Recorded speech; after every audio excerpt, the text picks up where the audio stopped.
at this stage, we're going to talk about a big international story that impacts the tech sector, and that is the story of Google and the fact that there is a possibility, and a strong one at that, if the US government really pushes its case, that Google could be split into several smaller companies.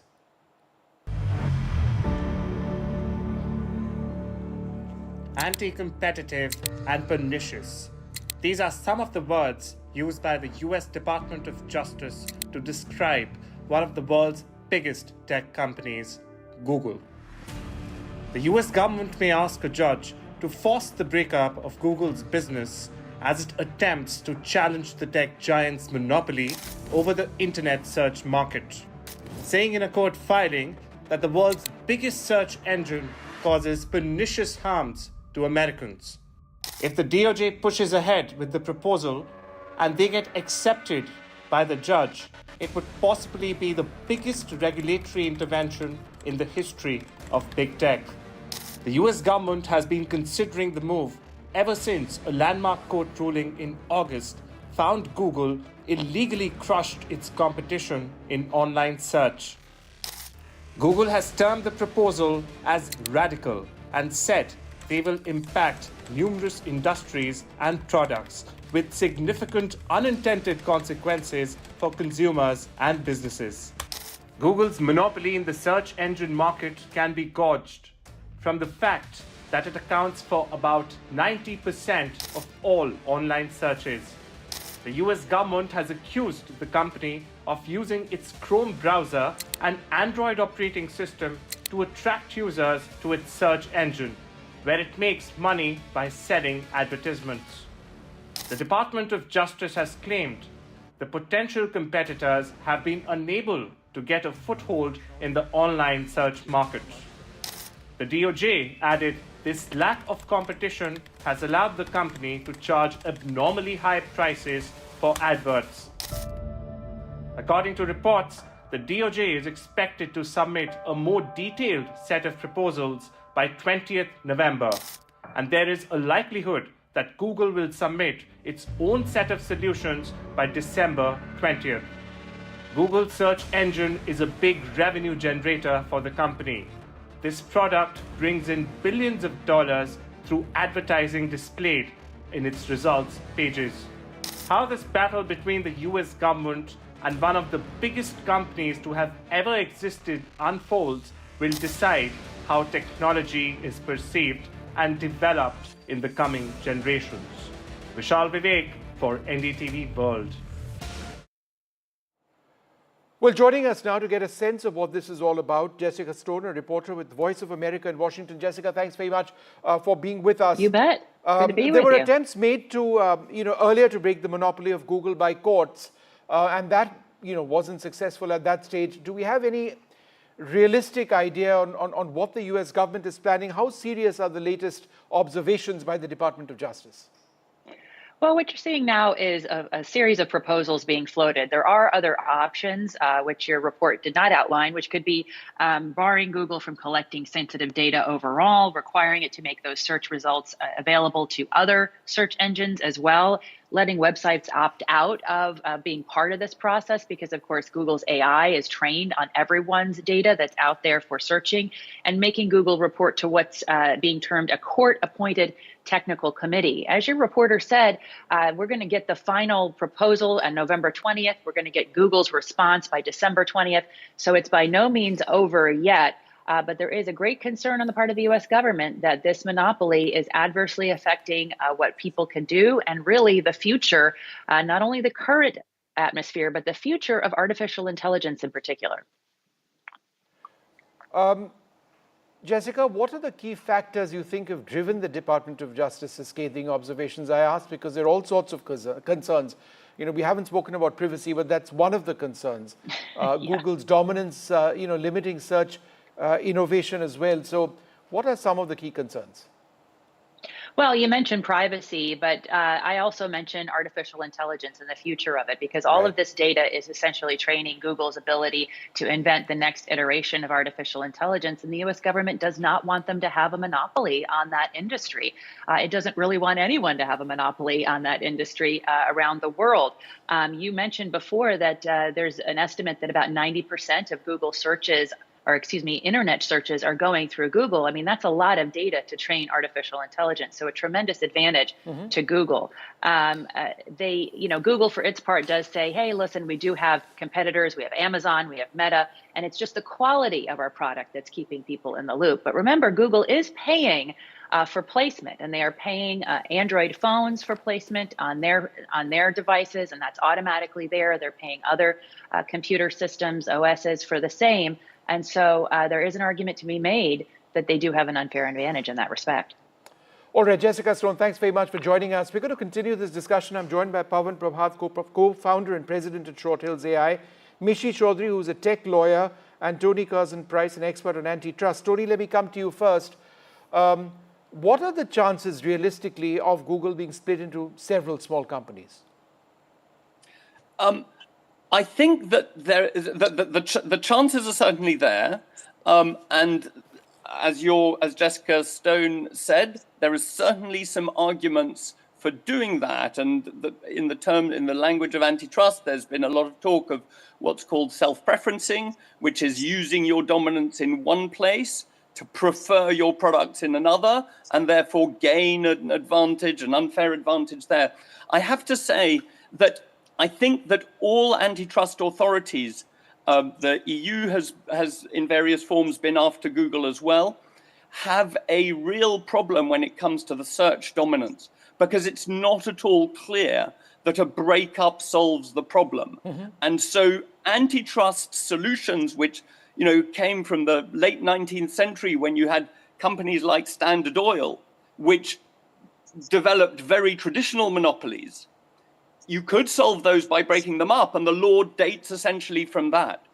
Search is a very different thing. The money that comes from search is because each individual who reveals their intention to purchase through search is valuable, and whoever owns that single individual gets the rents from it.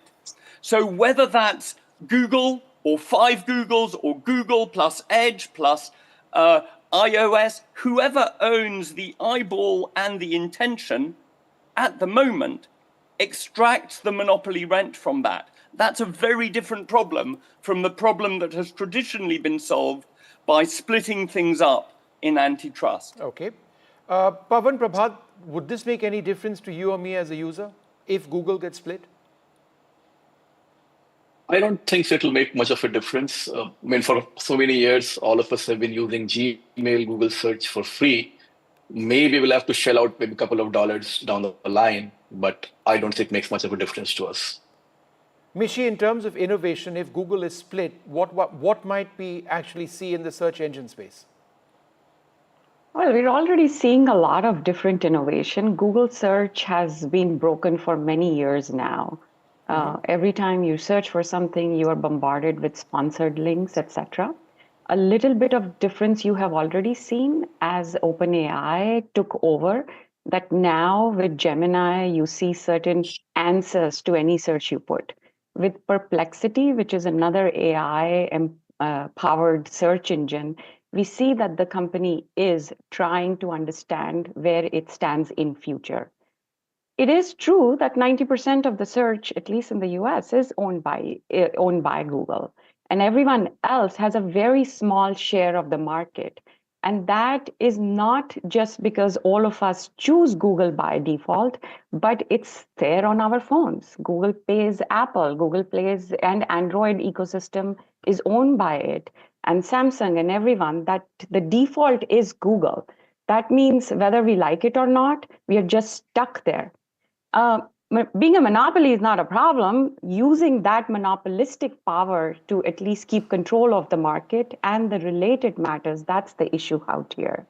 So I would say that the fact that they pay so much amount of money, which is around $26 billion to maintain this dominance also means that unless a new player comes in, there's not going to be much innovation. Until we saw OpenAI or Perplexity come in, there wasn't much improvement that was happening. So for any of the tech industry, any such regulation or force which comes from either regulators or other companies, it is good for the consumer. We want competition. That's why antitrust or competition law exists, so that we can get the best out of it and not the same company keeps giving us whatever it thinks it's right and keeps collecting data. Tony, there's been separate examples in the United States in the past. There were cases involving AT&T in 1984, which resulted in a split or an attempt to split. Microsoft in the late 1990s. Is there any way of comparing what Google faces with what we've seen in the US in the past? I think there is. Those are all very telling examples. Of course, there was IBM before AT&T as well. I think that one of the lessons that we need to take from that history is that the antitrust remedies tend to solve yesterday's problems. So if you think of the Microsoft case in the 1990s, this was about dominance in tying operating system with office software, just at the time when we were all moving into browsers, which made operating systems much less relevant. So it took a very long time for these antitrust remedies to come into force, and I fear, rather, as our last speaker made clear, that in a sense the fact that when the antitrust authorities are now going after search, just as AI has exploded onto the scene, and in a sense, I think for most of us who use search for research purposes, it's clear that there are now much better alternatives to Google search. So in a sense, that one of the problems with antitrust is it goes after, in these fast-moving technological markets, it goes after yesterday's problem. Okay.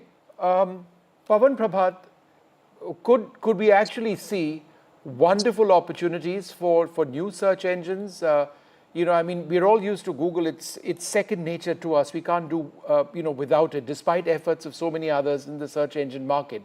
Very few actually use those, and Google just seems to dominate.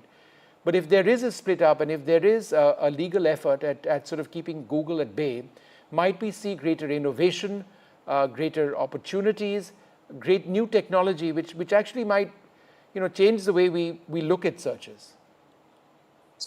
So I think already a lot of new technology, especially in AI, is because Google made their paper on transformers public and made that technology available to everyone. Similarly, we are seeing a lot of search for products is now moving to Amazon. Now, again, but there is a case that whether Amazon is abusing its position on search. So in general, I feel that even if you break up Google, it's not going to really suddenly alter the landscape. And now we say, hey, there are so many great search engines. In the past, Bing has tried everything, a lot of search engines. The reason why Google dominates is because it is a better product. I mean, still, I use an Edge browser, I use a MacBook, a different OS. And by default, I get Bing on my Edge browser. But then I have the choice to go and use Google on my search. I mean, Apple, they started using Google Maps at the background. I mean, because it was a better product. So I think for the consumers, definitely choice makes things better. The consumers eventually figure out what is better for them and what is not. So if a company is really doing a better job, I guess we should give it, all the advantages, all the chances to really grow and make things more better for everyone. All right, thank you all very much for being with us. We'll have to see how this plays out legally. Fortunately, it may not have that much of an impact on users immediately, but perhaps we might have the opportunity of seeing some new tech out there, some new innovation.